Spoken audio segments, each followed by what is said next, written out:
بسم اللہ الرحمن الرحیم۔ حضرت رابعہ بصری کی زندگی۔ دوستو، ایک بابرکت رات میں بصرہ کے ایک نیک سیرت انسان اسماعیل کے گھر میں بیٹی کی پیدائش ہوئی۔ گھر میں 3 بیٹیاں پہلے سے تھیں، چوتھی بیٹی کا نام رابعہ رکھا گیا۔ حضرت رابعہ بصری کا شمار اسلام کی ان پاک خواتین میں ہوتا ہے جن کی زندگی شروع سے آخر تک دربیس اور بے نیازی کا مثال ہے۔ پیدائش کی رات آپ کے والد کے یہاں نہ تو اتنا تیل تھا کہ جس سے ناف کی مالش کی جاتی، اور نہ ہی اتنا کپڑا تھا جس سے آپ کو لپیٹا جا سکتا۔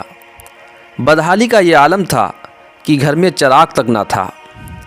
آپ کی والدہ نے والد سے کہا کہ پڑوس میں سے تھوڑا سا تیل مانگ لاؤ تاکہ گھر میں کچھ روشنی ہو جائے، تو آپ پڑوسی کے دروازے پر ہاتھ رکھ کر واپس آ گئے اور کہنے لگے کہ دروازہ نہیں کھل رہا، کیونکہ آپ یہ عہد کر چکے تھے کہ خدا کے سوا کبھی کسی سے کچھ نہیں مانگوں گا۔ رابعہ بصری نے جب ہوش سنبھالا تو والد کا سہارا ان کے سر سے اٹھ گیا، اور قحط سالی کی وجہ سے آپ کی تینوں بہنیں بھی آپ سے جدا ہو کر نہ جانے کہاں رہنے لگیں۔ آپ بھی ایک طرف کو چل دیں، اور ایک ظالم نے پکڑ کر زبردستی آپ کو اپنی باندی بنا لیا، اور کچھ دنوں کے بعد بہت ہی کم رقم میں فروخت کر دیا، اور اس شخص نے اپنے گھر لا کر بے حد مشکل کام آپ سے لینا شروع کر دیے۔ ایک مرتبہ آپ کہیں جا رہی تھیں کہ کسی نامحرم کو اپنے سامنے دیکھ کر اتنے زور سے گری کہ ہاتھ ٹوٹ گیا۔ اس وقت آپ نے سجدے میں ہو کر عرض کیا کہ یا اللہ، میں بے یار و مددگار پہلے ہی تھی اور اب ہاتھ بھی ٹوٹ چکا ہے، اس کے باوجود میں تیری رضا چاہتی ہوں۔ چنانچہ ندائے غیب آئی کہ رابعہ غمگین نہ ہو، کل تجھے وہ مرتبہ حاصل ہوگا کہ فرشتے بھی تجھ پر رشک کریں گے۔ یہ سن کر آپ خوشی خوشی اپنے مالک کے یہاں پہنچ گئیں، اور آپ کا یہ معمول رہا کہ دن میں روزہ رکھتیں اور رات بھر عبادت میں گزار دیتیں۔ ایک رات جب آپ کے مالک کی آنکھ کھلی تو اس نے حیرت سے چاروں طرف دیکھا، اور اس وقت ایک کونے میں آپ کو سجدے میں پایا، اور آپ کے ارد گرد نور دیکھا، جبکہ آپ اللہ تعالیٰ سے یہ عرض کر رہی تھیں کہ اگر میرے بس میں ہوتا تو ہر وقت تیری عبادت میں گزار دیتی، لیکن چونکہ تُنہیں مجھے غیر کا غلام بنا دیا ہے، اس لیے تیری بارگاہ میں دیر سے حاضر ہوتی ہوں۔ یہ سن کر آپ کے آقا بہت پریشان ہو گئے، اور یہ عہد کر لیا کہ مجھے تو اپنی خدمت لینے کی بجائے الٹی ان کی خدمت کرنی چاہیے۔ چنانچہ صبح ہوتے ہی آپ کو آزاد کر دیا، اور فرمایا کہ آپ یہیں قیام فرمائیں تو میرے لیے خوش نصیبی ہوگی، ویسے آپ اگر کہیں اور جگہ جانا چاہیں تو آپ کو اختیار ہے۔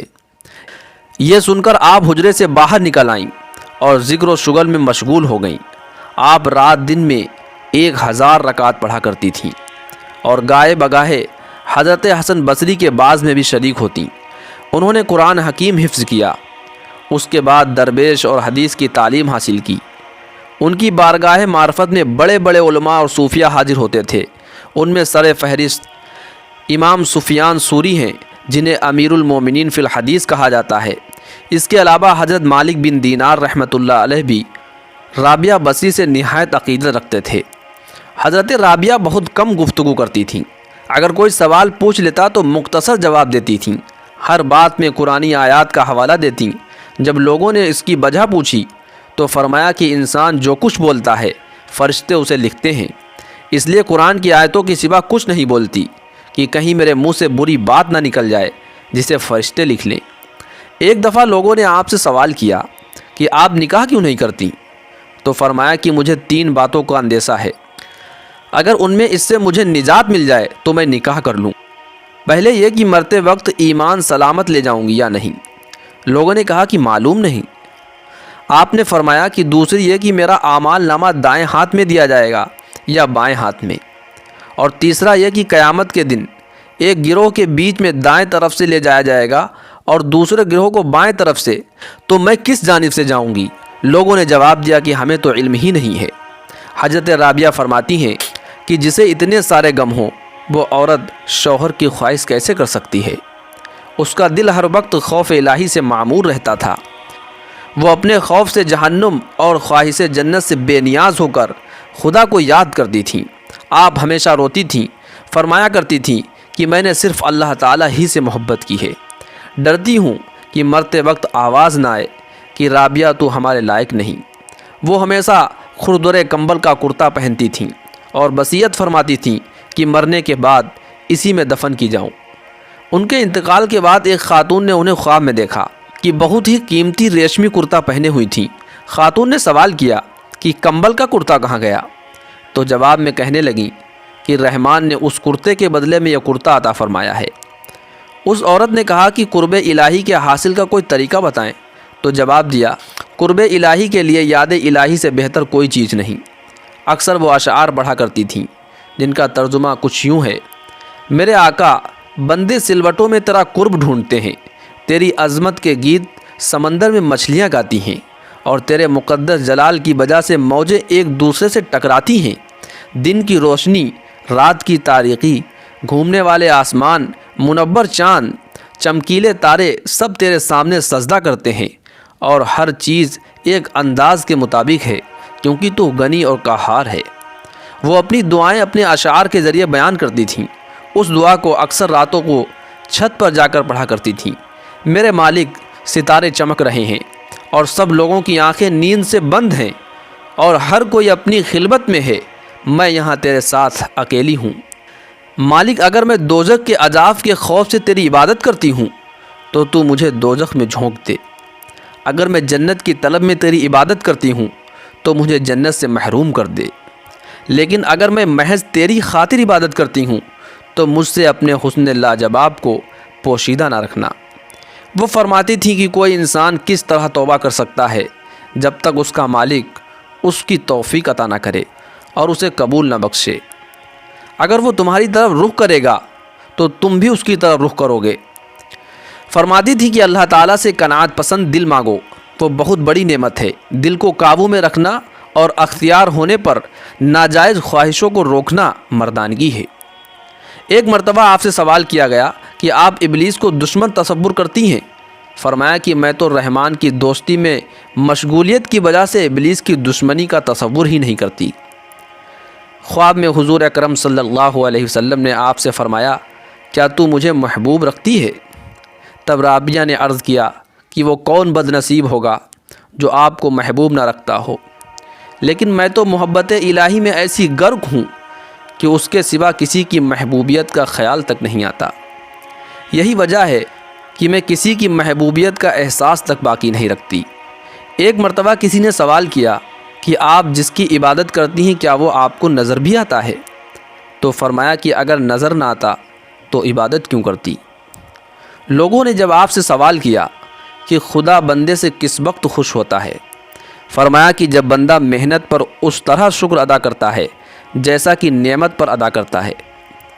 آپ اکثر فرمایا کرتی تھیں کہ صرف جوانی توبہ کرنا جھوٹے لوگوں کا کام ہے، کیونکہ اگر سچے دل کے ساتھ توبہ کی جائے تو دوبارہ کبھی توبہ کی ضرورت پیش نہ آئے۔ حضرت صالح عامری اکثر یہ فرمایا کرتے تھے کہ جب مسلسل کسی کا دروازہ کھٹکھٹایا جاتا ہے تو آخر کار کسی نہ کسی وقت کھول ہی دیا جاتا ہے۔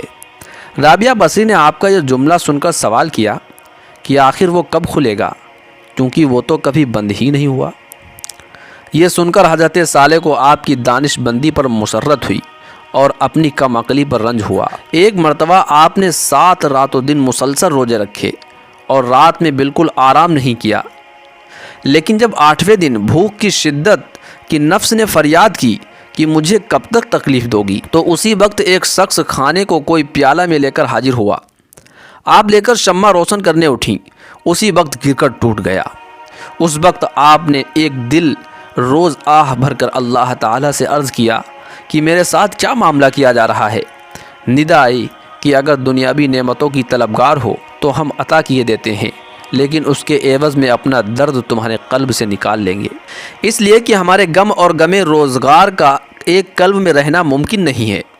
یہ ندا سنتے ہی دامن امید چھوڑ کر اپنا دل دنیا کی محبت سے اس طرح خالی کر دیا کہ جس طرح موت کے وقت مرنے والا امید زندگی ترک کر کے دل کو دنیاوی تصور سے خالی کر دیتا ہے، اور اس کے بعد آپ بھی دنیا سے اس طرح کنارہ کش ہو گئیں کہ ہر صبح یہ دعا کرتیں کہ اللہ مجھے اس طرح اپنی جانب متوجہ فرما لے کہ اہل جہان مجھے تیرے سوا کسی کام میں مشغول نہ دیکھیں۔ حضرت مالک بن دینار رحمۃ اللہ علیہ کہا کرتے تھے کہ ایک مرتبہ باغرض ملاقات رابعہ کے یہاں پہنچا تو دیکھا کہ ایک ٹوٹا ہوا مٹی کا لوٹا ہے جسے آپ وضو کرتی ہیں اور پانی پیتی ہیں، اور ایک بوسیدہ چٹائی ہے جس پر ایک اینٹ کا تکیہ بنا کر سوتی ہیں۔ مشائخ بصرہ میں سے ایک شیخ آپ کے یہاں جا کر بیٹھے اور بیٹھے بیٹھے دنیا کی شکایتیں کرنے لگے۔ رابعہ نے فرمایا کہ غالباً آپ کو دنیا سے بہت لگاؤ ہے، کیونکہ جو شخص جس سے زیادہ محبت کرتا ہے اسی کا ذکر بہت زیادہ کرتا ہے۔ اگر آپ کو دنیا میں لگاؤ نہ ہوتا تو آپ کبھی دنیا کا اس کثرت کے ساتھ ذکر نہ کرتے۔ وفات کے وقت آپ نے مجلس میں حاضر مشائخ سے فرمایا کہ آپ حضرات یہاں سے ہٹ جائیں، فرشتوں کے لیے راستہ چھوڑ دیں۔ چنانچہ سب باہر آ گئے اور دروازہ بند کر دیا۔ اس کے بعد اندر سے یہ آواز سنائی دی کہ مطمئن نفس اپنے مولا کی جانب لوٹ چل، اور جب کچھ دیر کے بعد اندر سے آواز آنا بند ہو گئی تو لوگوں نے جب اندر جا کر دیکھا تو روح دنیا فانی سے پرواز کر چکی تھی۔ مشائخ کا قول ہے کہ رابعہ نے خدا کی شان میں کبھی کوئی گستاخی نہیں کی اور نہ کبھی دکھ سکھ کی پرواہ کی، اور مخلوق سے کچھ طلب کرنا تو درکنار، اپنے مالک حقیقی سے بھی کچھ نہیں مانگا، اور انوکھی شان کے ساتھ دنیا سے رخصت ہو گئیں۔ انا للہ و انا الیہ راجعون۔ اللہ تعالی ہم سب کو قلب سلیم عطا فرمائے اور قرآن و حدیث پر چلنے کی توفیق عطا فرمائے، آمین۔ دوستو، ویڈیو پسند آیا ہو تو لائک اور شیئر کریں، اور اسی طرح کے اسلامک ویڈیوز کے لیے ہمارے چینل کو سبسکرائب کر لیں۔ السلام علیکم۔